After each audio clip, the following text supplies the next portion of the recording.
Hi friends, welcome back to my channel once again. ನಾನು last ವಿಡಿಯೋದಲ್ಲಿ ನಿಮಗೆ anti scan and along with double marker test, blood test ಬಗ್ಗೆ ವಿವರಣೆಯನ್ನು ಕೊಟ್ಟಿದ್ದೆ, correct? So ತುಂಬ ಜನರ ಕ್ವಶನ್ ಇತ್ತು, ಈಗ NT ಮತ್ತು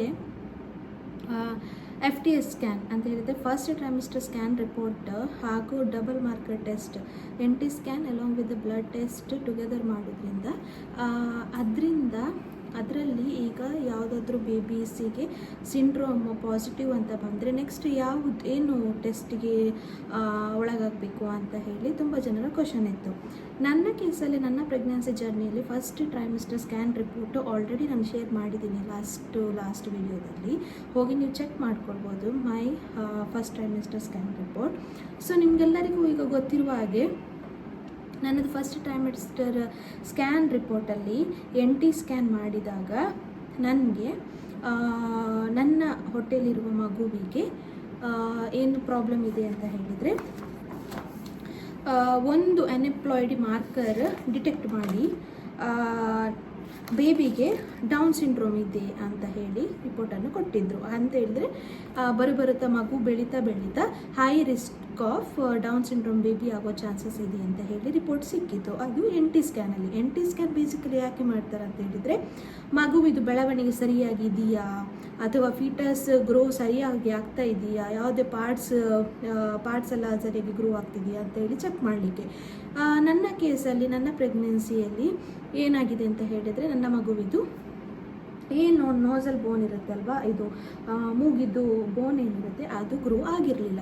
ಸೊ ಅದು ಸಹ ಒಂದು ಕೈಂಡ್ ಆಫ್ ಮಾರ್ಕರ್ ಅಂತ ಹೇಳ್ತಾರೆ. ಮಾರ್ಕರ್ ಅಂತ ಹೇಳಿದರೆ ಒಂದು kind of unemployed marker means ಒಂದು ಇಂಡಿಕೇಶನ್. ಓಕೆ, 4 ಪ್ಯಾರಾಮೀಟರ್ ಕನ್ಸಿಡರ್ ಮಾಡ್ತಾರೆ. First one is nasal bone. Okay, nasal bone ನನ್ನ ಹೊಟ್ಟೆಲಿರೋ ಮಗುವಿಗೆ ಅನ್ಓಸಿಫೈಡ್ ಆಗಿದೆ ಅಂತ ಹೇಳಿದರೆ, ಯಾವಾಗ ನಾನು NT ಸ್ಕ್ಯಾನ್ ಮಾಡಿಸಿದ್ದೇನಲ್ವಾ ಆ ಟೈಮಲ್ಲಿ ನನ್ನ ಮಗುವಿಗೆ ನಾಸಲ್ ಬೋನ್ ಆಬ್ಸೆಂಟ್ ಆಗಿತ್ತು. ಬಾಕಿ ಎಲ್ಲ ಪ್ಯಾರಾಮೀಟರ್ಸ್, ನಾಸಲ್ ಬೋನ್ ಬಿಟ್ಟರೆ NT ವ್ಯಾಲ್ಯೂ ನೋಡ್ತಾರೆ. NT ವ್ಯಾಲ್ಯೂ ನಾರ್ಮಲ್ ಇರಬೇಕು, 1.3 mm, ಅದು ನಾರ್ಮಲ್ಲೇ ಆಗಿತ್ತು. ಇನ್ನೊಂದು ಮಾರ್ಕರ್ ಏನಂತ ಹೇಳಿದೆ, ಡಕ್ಟಸ್ ವೆನಸಸ್, ಅದು ನಾರ್ಮಲ್ ಫ್ಲೋ ಇದೆ. ಹಾಗೆ ಇನ್ನೊಂದು ಮಾರ್ಕರ್ ಟ್ರೈಕಸ್ಪಿಡ್ ರೆಜಿಟ್ರಿಟೇಷನ್, ಓಕೆ, ಅದು ಆಬ್ಸೆಂಟ್ ಆಗಿದೆ. ಸೊ ಅದು ಆಬ್ಸೆಂಟ್ ಆಗಿ ಇರುತ್ತೆ.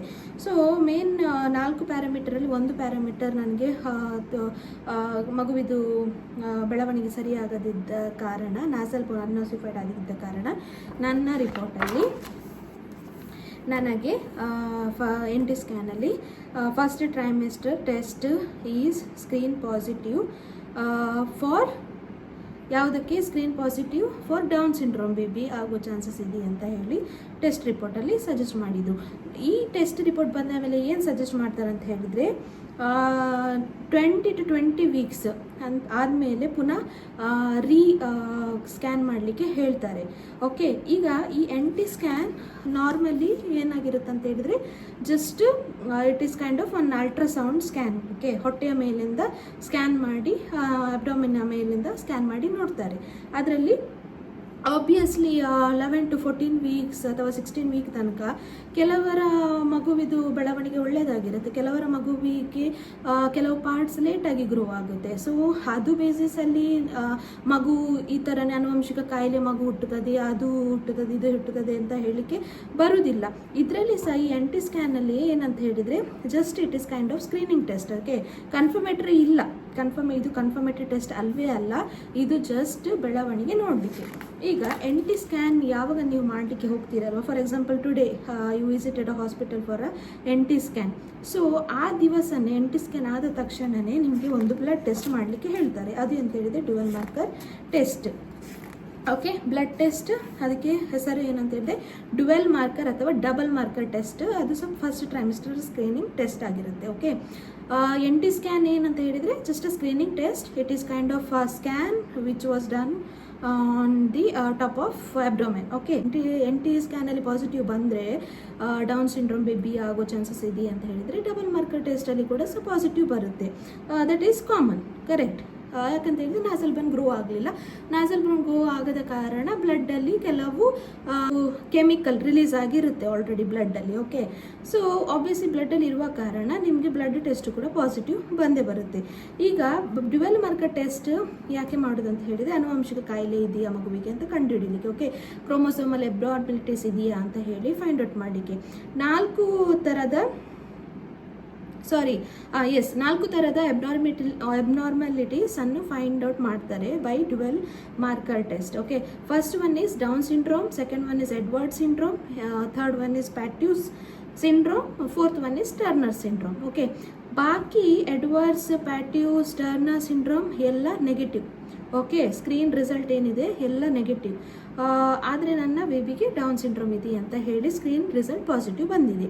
ಓಕೆ, ಈಗ ಈ 2 ರಿಸಲ್ಟ್ ನೋಡಿದ ತಕ್ಷಣ ಅವರು ಕನ್ಫರ್ಮ್ ಆಗಿ ಹೇಳುವುದಿಲ್ಲ ಅಂತ ಹೇಳಿದರೆ this is a kind of chances, may be ಈ ಥರ ಮಗು ಹುಟ್ಟಬಹುದು ಇನ್ ಫ್ಯೂಚರ್, ಬೆಳವಣಿಗೆ ಆಗ್ತಾ ಇರುವಾಗ ಈ ಮಗು ಹುಟ್ಟಬಹುದು ಅಂತ ಹೇಳಿ ಒಂದು ಜಸ್ಟ್ ಇಂಡಿಕೇಶನ್. ಓಕೆ, ಸ್ಟಾರ್ಟಿಂಗಿಂದಲೇ ಒಂದು ಗೊತ್ತಾದರೆ ಒಳ್ಳೆಯದಲ್ವಾ ಅಂತೇಳಿದರೆ ಆ ಮಗುವನ್ನು ಸಾಕ್ಲಿಕ್ಕಂತೂ ಕಷ್ಟ ಆಗುತ್ತೆ ಅಂತೇಳಿ ಸ್ಪೆಷಲ್ ಸ್ಕೂಲ್ಗೆ ಕಳಿಸಬೇಕು, ಸ್ಪೆಷಲ್ ಕೇರ್ ಮಾಡಬೇಕು. ಈಗ ಹಸ್ಬೆಂಡ್ ವೈಫ್ ಕೆಲಸಕ್ಕೆ ಹೋಗ್ತಾ ಇದ್ರೆ ಆ ಮಗುವನ್ನು ಯಾರು ನೋಡೋದು? ತುಂಬ ಕನ್ಸ್ಟೆಂಟ್ ಇದೆ ಅಲ್ವಾ. ಈಗ ತುಂಬ ಟೆಕ್ನಾಲಜಿ ಇಂಪ್ರೂವ್ ಆಗಿದ್ರಿಂದ ಮೆಡಿಕಲ್ ಫೀಲ್ಡಲ್ಲಿ, ಸೊ ಇದೆಲ್ಲ ಟೆಸ್ಟ್ ಕಂಪಲ್ಸರಿ ಮಾಡಬೇಕಾಗುತ್ತೆ. ಓಕೆ, ಕೆಲವು ಹಳ್ಳಿಯಲ್ಲಿರುವ ಜನರೆಲ್ಲ ಇರ್ತಾರೆ, ಅವ್ರು ಯಾವುದೇ ಟೆಸ್ಟ್ ಮಾಡೋದಿಲ್ಲ. ಆದರೆ ಏನು ಗಾಡ್ನ ಮೇಲೆ ಭರವಸೆ ಇಟ್ಕೊಂಡು ಅವರು ಫುಲ್ ಪ್ರೆಗ್ನೆನ್ಸಿಯನ್ನು ಕಂಟಿನ್ಯೂ ಮಾಡಿಕೊಂಡು ಡೆಲಿವರಿ ಆಗೋ ತನಕ ಯಾವುದೇ ಟೆನ್ಷನಲ್ಲಿ ಇಲ್ಲದೆ ಇರ್ತಾರೆ. ಆದರೆ ಕೆಲವರಿಗೆ ಈಗ ಎಜುಕೇಷನ್ ಎಲ್ಲ ಇಂಪ್ರೂವ್ಮೆಂಟ್ ಆಗಿ ಟೆಕ್ನಾಲಜಿ ಎಲ್ಲ ಡೆವಲಪ್ ಆಗಿರೋದಕ್ಕಿಂತ ತುಂಬ ಟೆಸ್ಟ್ ಕೂಡ ಬಂದಿದೆ ಮೆಡಿಕಲ್ ಫೀಲ್ಡಲ್ಲಿ. ಆದರೆ ನಮಗೇನು ಬೇಜಾರಾಗಿದ್ದು ಅಂತ ಹೇಳಿದರೆ NT ಸ್ಕ್ಯಾನ್ ಮತ್ತು ಬ್ಲಡ್ ಟೆಸ್ಟಲ್ಲಿ ನಮಗೆ ಪಾಸಿಟಿವ್ ಬಂದಿದೆ ಅಲ್ವ test result, down syndrome baby ಆಗ್ಬೋದು ಅಂತ ಹೇಳಿದೆ. ಆದರೆ ಈಗ ಮೆಡಿಕಲ್ ಫೀಲ್ಡಲ್ಲಿ ಏನು ಇನ್ನೊಂದು ಪ್ರಾಬ್ಲಮ್ ಅಂತ ಹೇಳಿದರೆ ಡಾಕ್ಟರ್ಸ್ ಎಷ್ಟೇ ಎಕ್ಸ್ಪೀರಿಯನ್ಸ್ ಆಗಿದ್ದರೂ ಅವರು ನಿಮಗೆ ಹೇಳೋದಿಲ್ಲ ಬೇಸ್ಡ್ ಆನ್ ನಮಗೆ ಸದುವೆ ಇದ್ದದ್ದು. ನಮಗೆ ಫುಲ್ಲು ಕಾನ್ಫಿಡೆನ್ಸ್, ನಾವು ಪಾಸಿಟಿವಲ್ಲೇ ಇದ್ದದ್ದು ಈ ಥರ ಮಗು ಹುಟ್ಟಲಿಕ್ಕೆ ಚಾನ್ಸೇ ಇಲ್ಲ. ಯಾಕಂತ ಹೇಳಿದ್ರೆ ಫ್ಯಾಮಿಲಿ ಬ್ಯಾಕ್ಗ್ರೌಂಡಲ್ಲಿ ಕೂಡ ಯಾರಿಗೂ ಈ ಥರ ಪ್ರಾಬ್ಲಮ್ ಇಲ್ಲ. ಆದರೆ ನನ್ನ ಹೊಟ್ಟೆಲಿರೋ ಮಗುವಿಗೆ ಈ ಥರ ಯಾಕೆ ಪ್ರಾಬ್ಲಮ್ ಬರುತ್ತೆ, ಅದು ನಮಗೂ ಸಹ ಒಂದು ಕ್ವಶನ್ ಇರುತ್ತಲ್ವಾ. ಸೊ ಬೇರೆ ಯಾವುದೇ ನಮಗೆ ಹೆಲ್ತ್ ರಿಲೇಟೆಡ್ ಇಶ್ಯೂ ಆಗಲಿ ನನಗೆ ಅದು ನನ್ನ ಹಸ್ಬೆಂಡಿಗಾಗಿ ಇಲ್ಲ. ಸೊ ಈ ಥರ ಎಲ್ಲ ಇರುವಾಗ, ಎಲ್ಲ ನಾರ್ಮಲ್ ಇರುವಾಗ ಯಾಕೆ ನನಗೆ ಈ ಮಗು ಹುಟ್ಟುತ್ತದೆ ಅಂತ ಹೇಳಿ ನಮಗೆ ಸಹ ಒಂದು ಡೌಟ್ ಇತ್ತು. ನಮಗೆ ಬೇರೆ ಟೆಸ್ಟ್ ಮಾಡಲಿಕ್ಕೆ ಇಷ್ಟ ಇರಲಿಲ್ಲ ಅಂತ ಹೇಳಿದರೆ ಕನ್ಫರ್ಮೇಟರಿ ಟೆಸ್ಟ್ ಮಾಡಲಿಕ್ಕೆ ಇಷ್ಟ ಇರಲಿಲ್ಲ. ಯಾಕೆಂತ ಹೇಳಿದರೆ ಕನ್ಫರ್ಮೇಟರಿ ಟೆಸ್ಟ್ ತುಂಬ ಕಾಸ್ಟ್ಲಿ. ಓಕೆ, ಎಲ್ಲರೂ ಎಫರ್ಟ್ ಮಾಡಲಿಕ್ಕೆ ಆಗೋದಿಲ್ಲ. ಈಗ ಫಾರ್ ಎಕ್ಸಾಂಪಲ್ ನಾವು ಕೆಲಸ ಮಾಡ್ತಾ ಇದ್ದೇವೆ, ನಾವು ದುಡಿತಾ ಇದ್ದೇವೆ, ನಾವು ಟೆಸ್ಟನ್ನು ಎಫರ್ಡ್ ಮಾಡ್ಬೋದು. ಆದರೆ ಒಂದು ಲೆಕ್ಕದಲ್ಲಿ ನಾವು ನೋಡಲಿಕ್ಕೆ ಹೋದರೆ ಈಗ ರೂರಲ್ ಪ್ಲೇಸಲ್ಲೆಲ್ಲ ಇರುವವರಿಗೆ ಈ ಥರ ರಿಸಲ್ಟ್ ಪಾಸಿಟಿವ್ ಎಲ್ಲ ಬಂದರೆ ಅವ್ರು ಏನು ಮಾಡ್ತಾರೆ, ಅಷ್ಟು ಎಫರ್ಟ್ ಮಾಡಲಿಕ್ಕೆ ಆಗುತ್ತಾ ಕನ್ಫರ್ಮೇಟರಿ ಟೆಸ್ಟ್? ಇದು ಕನ್ಫರ್ಮೇಟರಿ ಟೆಸ್ಟ್ ಯಾವುದು ಅಂತ ಹೇಳಿದರೆ NIPT ಮತ್ತು ಆಮ್ನಿಯೋಸೆಂಟೆಸಿಸ್ ಟೆಸ್ಟ್. ಓಕೆ, ಅದರ ಬಗ್ಗೆ ನಾನು ಹೇಳ್ತೇನೆ ಆ ಟೆಸ್ಟ್ ಹೇಗೆ ಮಾಡ್ತಾರೆ ಏನಂತ. ಆದರೆ ಇದು ತುಂಬ ಕಾಸ್ಟ್ಲಿ ಆಗಿರುತ್ತೆ, 30,000 ಈಗ ನಾನು ಆಮ್ನಿಯೋಸೆಂಟೆಸಿಸ್ ಟೆಸ್ಟ್ ಅಂಡರ್ಗೋ ಆದ ಟೈಮಲ್ಲಿ ಪ್ರೈಸ್ ರೇಂಜ್ 32,000 ಏನೋ ಇತ್ತು. ಓಕೆ, ಪ್ರೈವೇಟ್ ಹಾಸ್ಪಿಟಲಲ್ಲಿ. ಬೇರೆ ಕಡೆ ಅದರದ್ದು ಸ್ಟೋರ್ ಇನ್ನೂ ಬೇರೆಯೇ ಇದೆ. ಪ್ರೈವೇಟ್ ಹಾಸ್ಪಿಟಲ್ ಆದರೆ 30,000 ರೂಪಾಯಿ ಚಾರ್ಜ್ ಮಾಡ್ತಾರೆ. ಅದು ಎಲ್ಲರಿಗೂ ಅಫೋರ್ಡ್ ಮಾಡಲಿಕ್ಕೆ ಆಗೋದಿಲ್ಲ. ಅದು ಸುಮ್ಮನೆ ಅದು ಸಹ ಹೇಳೋದಿಲ್ಲ ಕನ್ಫರ್ಮೇಟ್ರಿಯಾಗಿ ಡೌನ್ ಸಿಂಡ್ರೋಮ್ ಬೇಬಿ ಆಗುತ್ತೆ ಅಂತ. ಅದರಲ್ಲಿ ಕೂಡ ರೇಷ್ಯೂವೇ ಹೇಳೋದು. NT ಸ್ಕ್ಯಾನ್ ಮತ್ತು ಡ್ಯುವೆಲ್ ಮಾರ್ಕರ್ ಟೆಸ್ಟಲ್ಲಿ ಜಸ್ಟ್ ಒಂದು ರೇಷ್ಯೂ ಹೇಳ್ತಾರೆ, 1:250 ಇಸ್ ಅ ಕಟ್ ಆಫ್. ಇದಕ್ಕಿಂತ ಕಡಿಮೆ ಬಂದರೆ ಡೌನ್ ಸಿಂಡ್ರೋಮ್ ಬೇಬಿ ಆಗ್ತದೆ, ಇದಕ್ಕಿಂತ ಜಾಸ್ತಿ ಇದ್ದರೆ ಅಥವಾ ಇದರ ರೇಂಜಲ್ಲಿ ಇದ್ದರೆ ಟೆಸ್ಟ್ ನೆಗೆಟಿವ್. ಅರ್ಥ ಆಯ್ತಾ? ಈಗ ಕಟ್ ಆಫ್ ಯಾವುದು ವ್ಯಾಲ್ಯೂ ಅಂತ ಹೇಳಿದ್ರೆ 1:250. ನನ್ನದು ಎಷ್ಟು ಬಂದಿದೆ ಅಂತ ಹೇಳಿದ್ರೆ 1:247. ಸೊ ಚಾನ್ಸಸ್ ನೋಡ್ಲಿಕ್ಕೆ ಹೋದರೆ 0.04% ಅಷ್ಟೇ. So it is like kind of negligible. Okay, negligible, ಅದನ್ನು ನೆಗ್ಲೆಕ್ಟ್ ಮಾಡ್ಬೋದು. ಸೊ ಅದಕ್ಕೆ ನಮಗೆ ಡೌಟ್ ಇತ್ತು, ನಾವು ಕನ್ಫರ್ಮೇಟರಿ ಟೆಸ್ಟಿಗೆ ಹೋಗಬೇಕಾ ಅಂತ ಹೇಳಿ. ಸೊ ನಾವು ಡಾಕ್ಟರ್ ಹತ್ರ ಕೇಳಿದಾಗ ಯಾವುದೇ ಎಕ್ಸ್ಪೀರಿಯನ್ಸ್ಡ್ ಡಾಕ್ಟರ್ ಕೂಡ ಪ್ರೈವೇಟ್ ಹಾಸ್ಪಿಟಲ್ಲಿ ಹೇಳೋದಿಲ್ಲ. ಒಂದು ರೀಸನ್ ಇರ್ಬೋದು, ಒಂದು ಮನಿ ಮಾಡುವ ಬಿಸ್ನೆಸ್, ಮನಿ ಮಾಡಲಿಕ್ಕೆ ಮೇ ಬಿ ಅವರು ಎಷ್ಟು ಎಕ್ಸ್ಪೀರಿಯನ್ಸ್ ಡಾಕ್ಟರ್ಸ್ ಇದ್ದರೂ ಹೇಳೋದಿಲ್ಲ. ನಾವೆನಿಸಿದೆ ಬೇರೆಯವರಿಗೆಲ್ಲ ಈ ಥರ ಡಾಕ್ಟರ್ ಹೇಳ್ಬೋದಲ್ಲ, ಈ ರೀತಿ ಕಂಡೀಷನ್ ನಾನು ನೋಡಿದ್ದೇನೆ ತುಂಬ ಪೇಷಂಟಲ್ಲಿ, ಈ ರೀತಿ ನಾನು ಮೊದಲು ಎಲ್ಲ ನೋಡಿದ್ದೇನೆ. ಈಗ 20 ವರ್ಷ 30 ವರ್ಷ ಎಕ್ಸ್ಪೀರಿಯನ್ಸ್ ಇದೆ ಡಾಕ್ಟರ್ಸ್ನವ್ರು ಕೂಡ ಹೇಳೋದಿಲ್ಲ, ಅವರು ಅದನ್ನು ಹೇಳ್ತಾರೆ, ನೀವು ಅದನ್ನು ಟೆಸ್ಟ್ ಮಾಡಿಸಲೇಬೇಕು ಅಂತ, ಆಯಿತಾ.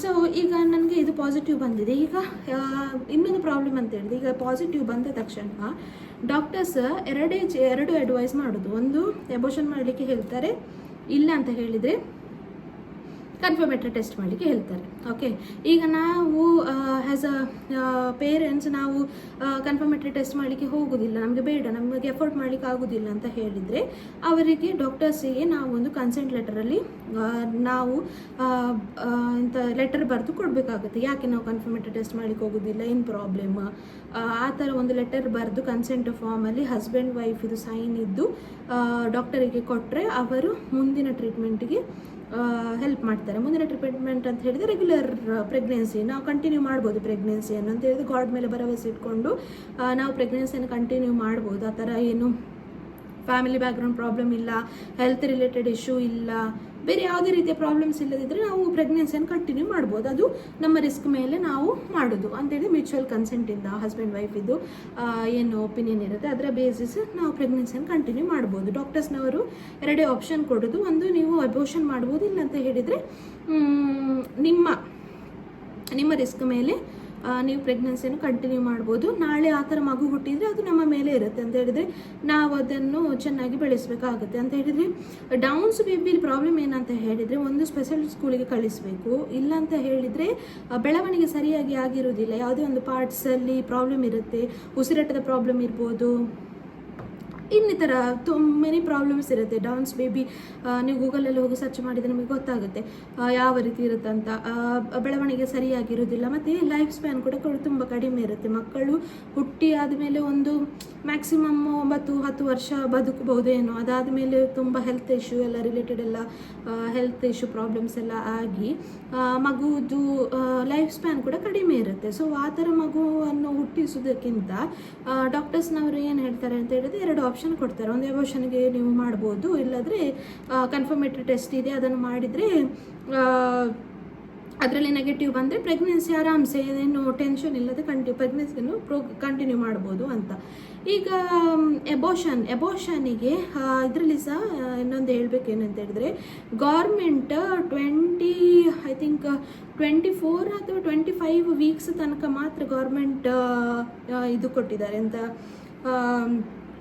ಗೌರ್ಮೆಂಟಿಂದ ಇದಿದೆ, ಅಂದರೆ 24 ವೀಕ್ಸ್ವರೆಗೆ ಮಾತ್ರ ನೀವು ಎಬೋಷನ್ ಮಾಡಲಿಕ್ಕೆ ಆಗೋದು. 24 ಅಥವಾ 25 ವೀಕ್ಸ್ ಆದಮೇಲೆ ಎಬೋಷನ್ ಮಾಡಲಿಕ್ಕೆ ಇಲ್ಲ, ಯಾವುದೇ ಕಾರಣಕ್ಕೆ ಎಬೋಷನ್ ಮಾಡಲಿಕ್ಕೆ ನಿಮಗೆ ಚಾನ್ಸಸ್ ಇರುವುದಿಲ್ಲ. ಯಾಕಂತ ಹೇಳಿದ್ರೆ ಫಸ್ಟ್ ಟ್ರೈಮಿಸ್ಟರ್ ಸ್ಕ್ಯಾನ್ ಆದಮೇಲೆ ನಿಮಗೆ ಐ ಥಿಂಕ್ 1 ಮಂತ್ 2 ಮಂತಿನ ಟೈಮ್ ಇರುತ್ತೆ. ಆ ಟೈಮ್ ಒಳಗೆ ನೀವು ಡಿಸೈಡ್ ಮಾಡಬೇಕು. ಎಬೋಷನ್ ಮಾಡಲಿಕ್ಕಿದ್ರೆ ನೀವು ಮಾಡಿಸ್ಬೋದು, ಯಾವುದೇ ಪ್ರಾಬ್ಲಮ್ ಇಲ್ಲ. 24 ವೀಕ್ಸ್ ಆದಮೇಲೆ ನಿಮಗೆ ಅದು ಅಬೋಷನ್ ಮಾಡಲಿಕ್ಕೆ ಆಪ್ಷನ್ ಕೂಡ ಇರೋದಿಲ್ಲ, ಮತ್ತು ನೀವು ನಿಮ್ಮ ರಿಸ್ಕ್ ಮೇಲೆ ನೀವು ಪ್ರೆಗ್ನೆನ್ಸಿಯನ್ನು ಕಂಟಿನ್ಯೂ ಮಾಡಬೇಕು. ಈಗ ಇದು ಸಿಚುವೇಶನ್ ನಮಗೆ ಕೂಡ ಕಾಡ್ತಾ ಇತ್ತು. ಏನು ಮಾಡೋದು, ಈಗ ಆಲ್ಮೋಸ್ಟ್ ನಂದು 22 ವೀಕ್ಸ್ ಕಂಪ್ಲೀಟ್ ಆಗಿತ್ತು. ಓಕೆ, 22 ವೀಕ್ಸ್ ಕಂಪ್ಲೀಟ್ ಆದಮೇಲೆ ಕೂಡ ಟೆನ್ಷನ್ ಒಂದು ಏನು, ನಾವು ನಮ್ಮ ರಿಸ್ಕಲ್ಲಿ ನಾವು ಕಂಟಿನ್ಯೂ ಮಾಡೋದು ಪ್ರೆಗ್ನೆನ್ಸಿ, ಮತ್ತು ಬೇರೆ ಎಲ್ಲ ಕನ್ಸ್ಟೆಂಟ್ ತುಂಬ ಇರುತ್ತಲ್ಲ, ಫ್ಯಾಮಿಲಿ ಕನ್ಸ್ಟೆಂಟ್ಸ್ ಎಲ್ಲ ತುಂಬಾ ಇರುತ್ತೆ, ಪೇರೆಂಟ್ಸದು ಬೇರೆಯೇ ಇರುತ್ತೆ. ಯಾಕೆ ಆ ಥರ ಮಗುವನ್ನು ಬೆಳೆಸಬೇಕು, ಈಗಿನ ಸೊಸೈಟಿಯಲ್ಲಿ ನೋಡಲಿಕ್ಕೆ ಹೋದರೆ ಏನು ಪ್ರಾಬ್ಲಮ್ ಇಲ್ಲ, ಮಕ್ಕಳನ್ನು ಬೆಳೆಸ್ಬೋದು, ಏನು ತೊಂದರೆ ಇಲ್ಲ. ಆದರೆ ನಮ್ಮ ಸಿಚುವೇಷನಲ್ಲಿ ಏನಾಗಿತ್ತು ಅಂತ ಹೇಳಿದರೆ, ನಾನು ಮತ್ತು ಹಸ್ಬೆಂಡ್ ವರ್ಕಿಗೆ ಹೋಗುವ ಕಾರಣ ತುಂಬ ಪ್ರಾಬ್ಲಮ್ಸ್ ಆಗಬಹುದು. ನಾವು ಎನಿಸಿದ ಪ್ರಕಾರ ತುಂಬ ಪ್ರಾಬ್ಲಮ್ಸ್ ಆಗ್ಬೋದು. ಆ ಥರ ಮಗು ಇಲ್ಲ, ಆ ಥರ ಆಗೋದಿಲ್ಲ ಅಂತ ಹೇಳಿ ಒಂದು ಪಾಸಿಟಿವ್ ಇದೆ. ಓಕೆ, ಮೈಂಡಲ್ಲಿ ಪಾಸಿಟಿವ್ನೆಸ್ ಇದೆ. ಆದರೆ ಡೇ ಹೋಗ್ತಾ ಅದೊಂದು ಗೈಡ್ಲೈನ್ ಇರುವ ಕಾರಣ ಯಾರೇ ಒಂದು ಪಾಯಿಂಟಲ್ಲಿ ಕೂಡ ಪ್ಯಾನಿಕ್ ಆಗೇ ಆಗ್ತಾರಲ್ವ. ನನಗೆ ಸದೇ ಟೆನ್ಷನ್ ಆಗ್ತಾಯಿತ್ತು, ಈ ಥರ ಆದರೆ ಏನು ಮಾಡೋದು ಅಂತ ಹೇಳಿ. ಅದಕ್ಕೆ ನಾನು ನೆಕ್ಸ್ಟ್ ಬೇರೆ ಆಪ್ಷನ್ ಇಲ್ಲದೆ NIPT ಟೆಸ್ಟಿಗೆ ಮಾಡಲಿಕ್ಕೆ ಎಗ್ರಿ ಆದದ್ದು. ಸೊ NIPT ಟೆಸ್ಟ್ ಅಂತ ಹೇಳಿದರೆ ಕನ್ಫರ್ಮೇಟರಿ ಟೆಸ್ಟ್ ಅಂತ ಹೇಳ್ತಾರೆ, ಅದು ಕೂಡ ಒಂದು ಕೈಂಡ್ ಆಫ್ ಬ್ಲಡ್ ಟೆಸ್ಟೇ. ಓಕೆ, NIPT ಟೆಸ್ಟ್ ಕೂಡ ಬ್ಲಡ್ ಟೆಸ್ಟೇ. ನೀವು NIPT ಟೆಸ್ಟ್ ಮಾಡಿ ಆದಮೇಲೆ ಅದರಲ್ಲಿ ಕೂಡ ರಿಸಲ್ಟಲ್ಲಿ ನಿಮಗೆ ಪಾಸಿಟಿವ್ ಬಂತು ಅಂತ ಹೇಳಿದರೆ ನೆಕ್ಸ್ಟ್ ಒಂದು ಟೆಸ್ಟ್ ಇರ್ತದೆ. ಇನ್ನೊಂದು ಏನು ಹೇಳಬೇಕಂತ ಹೇಳಿದ್ರೆ, NT scan is a non-invasive test, right? So NIPT and dual marker test is ಇದು ಬ್ಲಡ್ ತೆಗೆದು ಮಾಡುವಂತಹ ಟೆಸ್ಟ್. NIPT ಕೂಡ ಬ್ಲಡ್ ತೆಗೆದು ಮಾಡುವಂತಹ ಟೆಸ್ಟು. ಆ NIPTಯಲ್ಲಿ ಕೂಡ ನಿಮಗೆ ಇದುವೆ ಏನು ಮಾರ್ಕರ್ಸ್ ಫೈಂಡ್ ಔಟ್ ಮಾಡ್ತಾರೆ. ಅದರಲ್ಲಿ 2 ಮಾರ್ಕರ್ಸ್ ರಿಲೀಸ್ ಆಗಿರುತ್ತೆ, ಬಾಡಿಯಲ್ಲಿ 2 ಮಾರ್ಕರ್ಸ್ ರಿಲೀಸ್ ಆಗಿರುತ್ತೆ. ಅದು 2 ಮಾರ್ಕರ್ಸಲ್ಲಿ ಯಾವುದಾದ್ರೂ ಒಂದು ಪ್ರೆಸೆಂಟ್ ಇದ್ದರೆ, ಆಬ್ಸೆಂಟ್ ಅಥವಾ ಪ್ರೆಸೆಂಟ್ ಇದ್ದರೆ ನಿಮಗೆ ಇನ್ನೊಂದು ಟೆಸ್ಟ್ ಹೇಳ್ತಾರೆ, ಆಮ್ನಿಯೋಸೆಂಥಸಿಸ್ ಟೆಸ್ಟ್ ಅಂತ. ಇದು ಕನ್ಫರ್ಮೇಟರಿ ಟೆಸ್ಟ್ ಹೇಳ್ತಾರೆ. ಇದರಲ್ಲಿ ಕೂಡ ರೇಷಿಯೋ ಇರುತ್ತೆ 1:20-25 ಆ ಥರ ರೇಷಿಯೋ ಇರುತ್ತೆ, ಕಡಿಮೆ ಇರುತ್ತೆ ರೇಷಿಯೋ. ಇದರಲ್ಲಿ ಕೂಡ ಈಗ ನಿಮಗೆ ಪಾಸಿಟಿವ್ ಬಂತ ಹೇಳಿದರೆ ಎಬೋಷನ್ ಮಾಡಿಸ್ಬೋದು. Okay, in the first trimester itself ಎಬೋಷನ್ಗೆ ನೀವು ನಿಮಗೆ ಒಂದು ಚಾನ್ಸಸ್ ಇದೆ, ಎಬೋಷನ್ ಮಾಡಿಸ್ಬೋದು, ಅಂದರೆ ಪ್ರೆಗ್ನೆನ್ಸಿಯನ್ನು ಟರ್ಮಿನೇಟ್ ಮಾಡ್ಬೋದು. ನಿಮಗೆ ಆಮ್ನಿಯೋಸೆಂಥಸಿಸ್ ರಿಸಲ್ಟ್ ಏನು ಟೆಸ್ಟ್ ಇದು ರಿಪೋರ್ಟ್ ಏನಿದೆ ಅದನ್ನು ಸೈಡಲ್ಲಿ ಹಾಕ್ತೇನೆ. ಈ ಸೈಡಲ್ಲಿ ನೀವು ಚೆಕ್ ಮಾಡಿ ಯಾವ ರೀತಿ ನನ್ನ ರಿಪೋರ್ಟ್ ಬಂದಿದೆ. ಆಮ್ನಿಯೋಸೆಂಥಸಿಸ್ ಟೆಸ್ಟ್ ಕಾಸ್ಟ್ಲಿ ಟೆಸ್ಟ್. ಓಕೆ, 30,000 35,000 ರೂಪಾಯಿ ತನಕ ಚಾರ್ಜ್ ಮಾಡ್ತಾರೆ. NIPT ಟೆಸ್ಟ್ ಅದರದ್ದು ಹಾಫ್ 15 to 18,000 ಏನೋ ಇರುತ್ತೆ. ಇದು ಆಮ್ನಿಯೋಸೆಂಥಸಿಸ್ ಟೆಸ್ಟ್ ಇನ್ವೆಸಿವ್ ಟೆಸ್ಟ್ ಆಗಿರುತ್ತೆ. ಆಮ್ನಿಯೋಸೆಂಥಸಿಸ್ ಟೆಸ್ಟ್ ಬೇಕಾದ್ರೆ ವಿಡಿಯೋ ನೀವು ನೋಡಿ ಯಾವ ರೀತಿ ಮಾಡ್ತಾರೆ ಅಂತ. ಯೂಟ್ಯೂಬಲ್ಲೆಲ್ಲ ವಿಡಿಯೋ ಸಿಗ್ತದಲ್ಲ ಈಗ, ಆಮ್ನಿಯೋಸೆಂಥಸಿಸ್ ಟೆಸ್ಟ್ ಹೇಗೆ ಮಾಡ್ತಾರೆ ಅಂತ. ಇಲ್ಲಂತ ಹೇಳಿದ್ರೆ ನಾನು ಆಮ್ನಿಯೋಸೆಂಥಸಿಸ್ ಟೆಸ್ಟ್ ಸಪ್ರೇಟ್ ನಾನು ವಿಡಿಯೋ ಮಾಡಿ ಹಾಕ್ತೇನೆ. ಏನು ಹೇಗೆ ಪ್ರೊಸೀಜರ್ ಏನಿರುತ್ತೆ, ಏನೆಲ್ಲ ಪ್ರಿಕಾಷನ್ಸ್ ಇರುತ್ತೆ, ಏನೆಲ್ಲ ಕನ್ಸೆಂಟ್ ಫಾರ್ಮ್ ಎಲ್ಲ ಸೈನ್ ಮಾಡಬೇಕು, ಹೇಗಿರುತ್ತೆ ಅಂತ ಹೇಳಿ ನಾನು ನೆಕ್ಸ್ಟ್ ವೀಡಿಯೋದಲ್ಲಿ ನಿಮಗೆ ತಿಳಿಸ್ಕೊಡ್ತೇನೆ. ಸೊ ಈ ವಿಡಿಯೋ ನಿಮಗೆ ಯೂಸ್ಫುಲ್ ಆಗಿದ್ದರೆ ಪ್ಲೀಸ್ ಒಂದು ಲೈಕ್ ಮಾಡಿ, ಶೇರ್ ಮಾಡಿ, ಹಾಗೆ ಕಮೆಂಟ್ ಮಾಡಿ. ಸೊ ನಿಮಗೆ ಮುಂದಿನ ವೀಡಿಯೋದಲ್ಲಿ ಸಿಗ್ತೇನೆ. ಅಲ್ಲಿ ತನಕ ಟೇಕ್ ಕೇರ್, ಬಾಯ್.